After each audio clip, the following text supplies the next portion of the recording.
Hello everyone, this is Starstream065, and today I will be bringing you a review of Transformers Prime Robots in Disguise Airachnid. So here's Airachnid in her stealth helicopter mode, and I'll say this mode is very accurate to the show. There's really nice stealth angles. It's very smooth. I've been dropped it a few times. My hands are slippery, or because she is slippery. Plastic's very smooth. You can tell that the rotors are obviously spider legs, excuse me. And they spin quite nicely.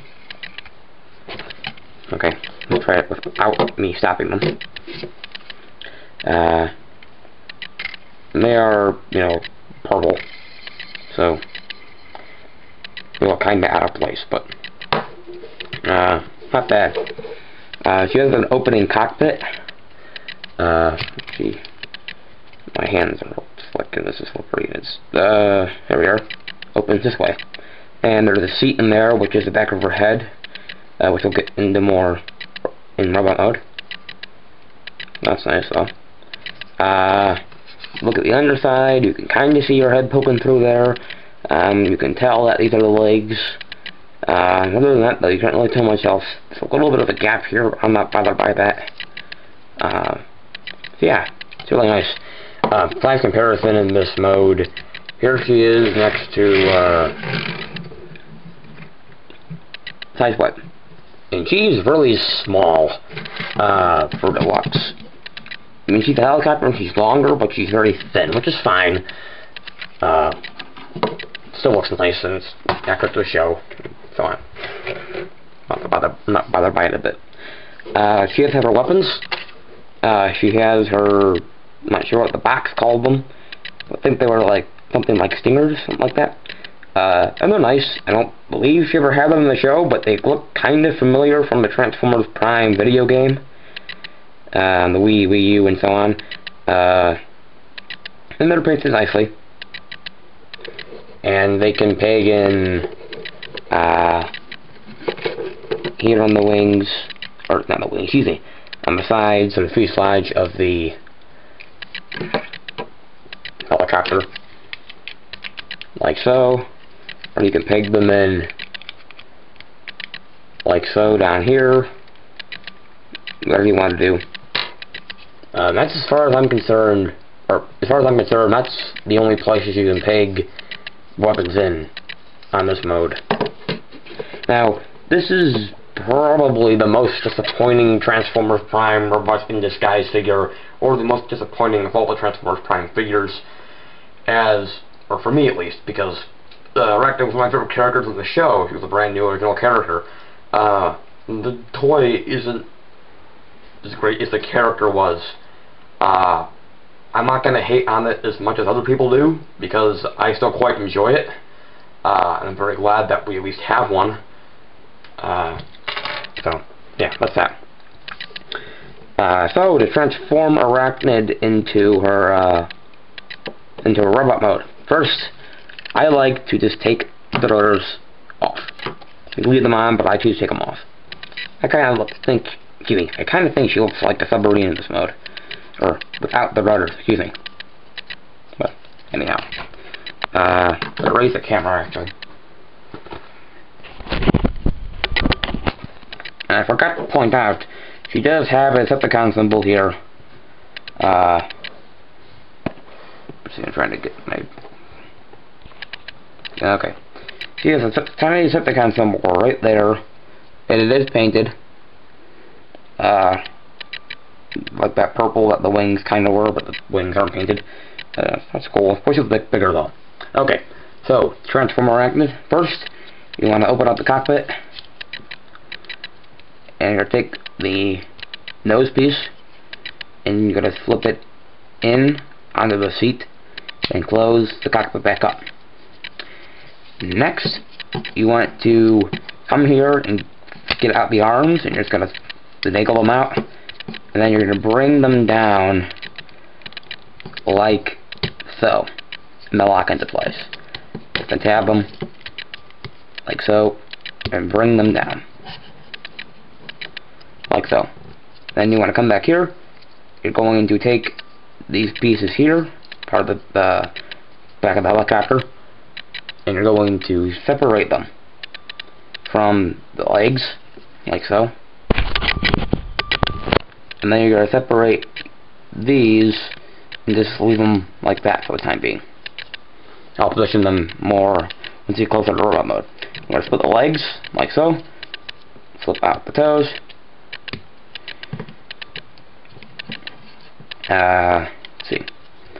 Then you want to come here and you want to push up on her chest as you take this piece here, the cockpit, and push down, and that will reveal her. That will reveal her head.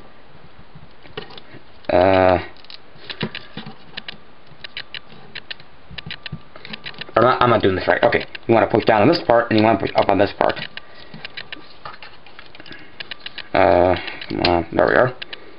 And her head will reveal and stay in place as soon as I can get this to lock. I'm going to do this off camera because the record doesn't want to cooperate with me right now. Okay, there we are. You hear that click. Okay. So, then you want to come to the arms,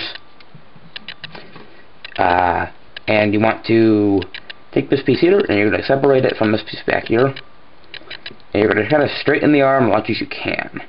I'm going to bring it back here a bit and have it more collapsed than it should be, just to make it look a bit more straight. And you're going to bring her hand out like so. Same thing the other side.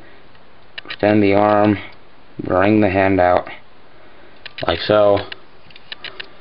I'm going to take these spider legs back here, which they are a different color than her other spider legs, unfortunately. Let's see. And it's kind of hard to see because of the look of the legs.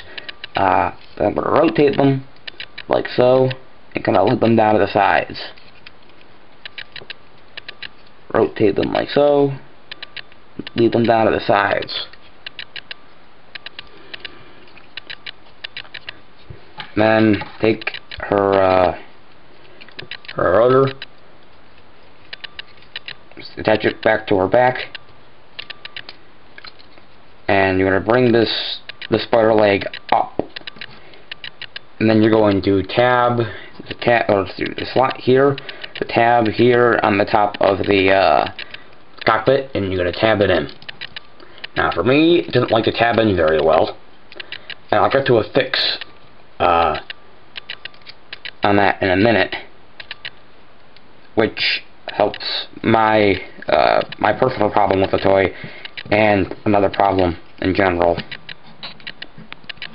Okay, and if I can get her to stand, I'm going to actually just rest her against my my backdrop here, and then just scoot the camera towards her just so she can stand up. Okay, let's see. And there's Airachnid in robot mode. She's very tall. She's very skinny. For comparison, here is Soundwave. With her spider leg and all the junk behind her head, she is taller than Soundwave. I guess she isn't as tall as I thought she was, though. So yeah. She's very, very, very thin, though. Her legs are, like, rake thin, and although she's a lady, she's not supposed to be that thin, as far as I'm concerned. So, I'll get to the fix that I have, real quick. I'm going to bring that back. I'm going to come here to the cockpit, and you're going to take the, this nose cone bit here, or the nose of the helicopter, and you're going to bring it out, if I can get it out. Excuse me. Do this off camera again.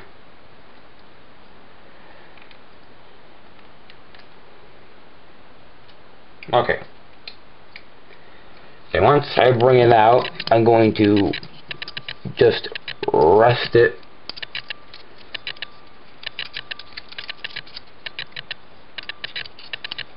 against the back of the cockpit here.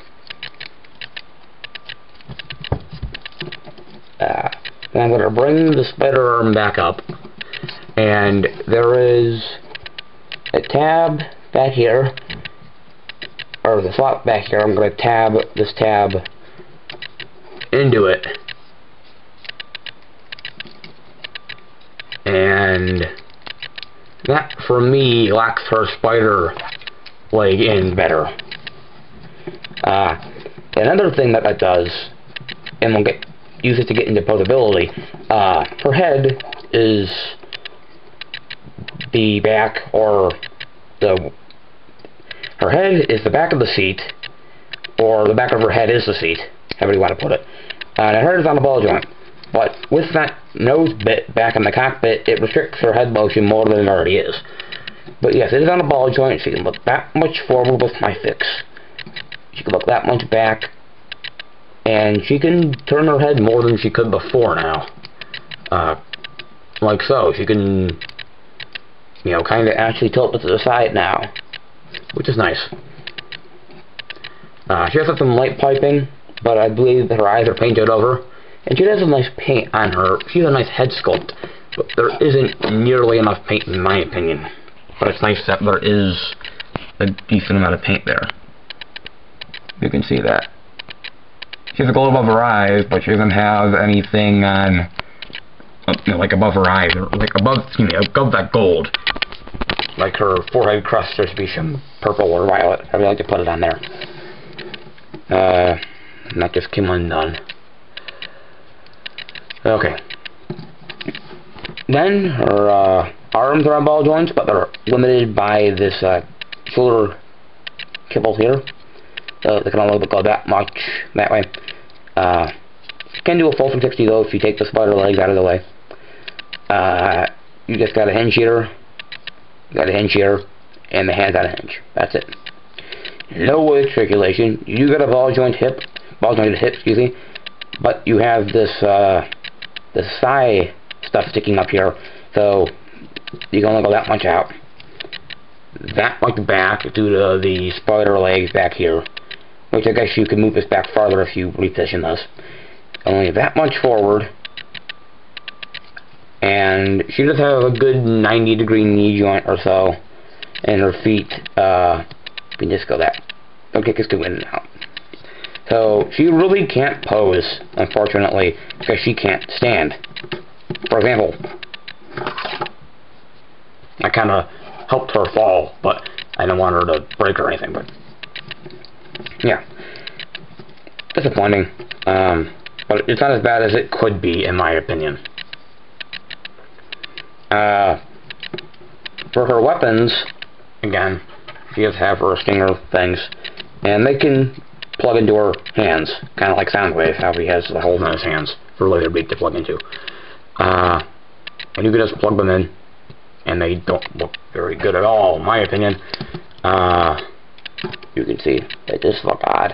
So I like to personally stick them on her arms,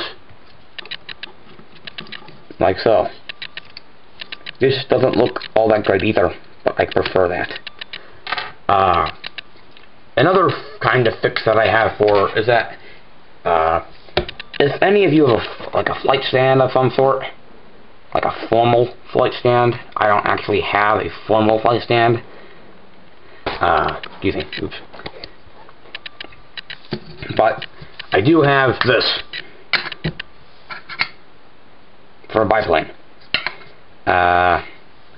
And I was able to kind of get her into her third mode of sorts, or spider mode, kinda, when her legs were behind her back, kinda, and she'd crawl on her spider legs. Now, she does have the correct number of spider legs. Granted, they're all different colors. There's 3 violet ones, or purple, and there's 2 black ones. But she does have the right number, and they're in the right positions for the most part. So, I tucked her toes back in, and I plugged them together, and then, let's see, I plugged them together,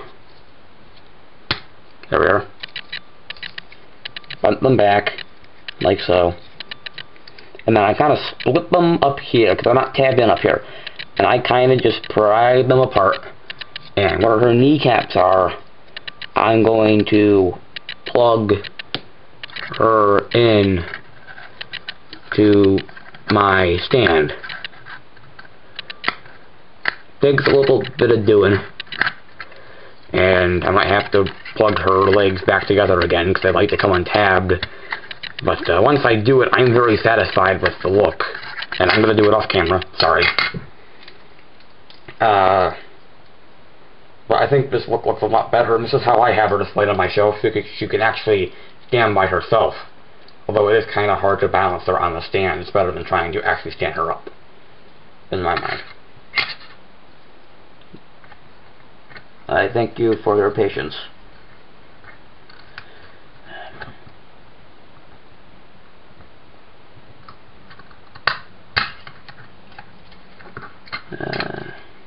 Her legs are coming undone now. Now that I'm trying to show her off on camera, she's not wanting to work with me.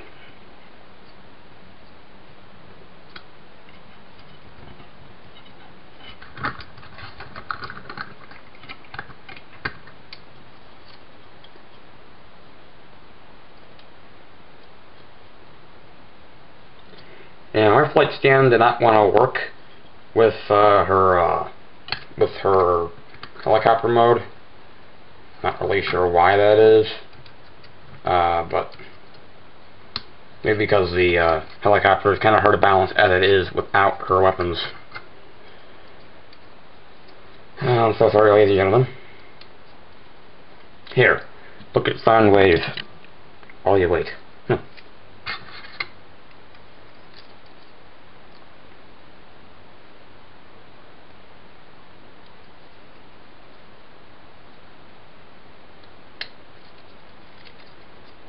I assure you, I've done this several times and I've been able to get it to work.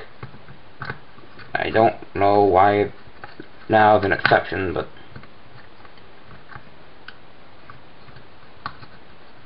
and I'm not doing anything wrong as far as I know.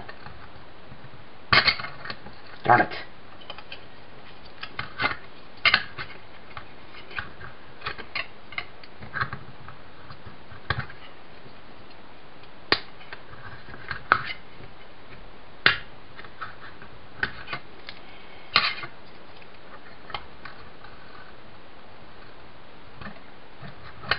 There we are.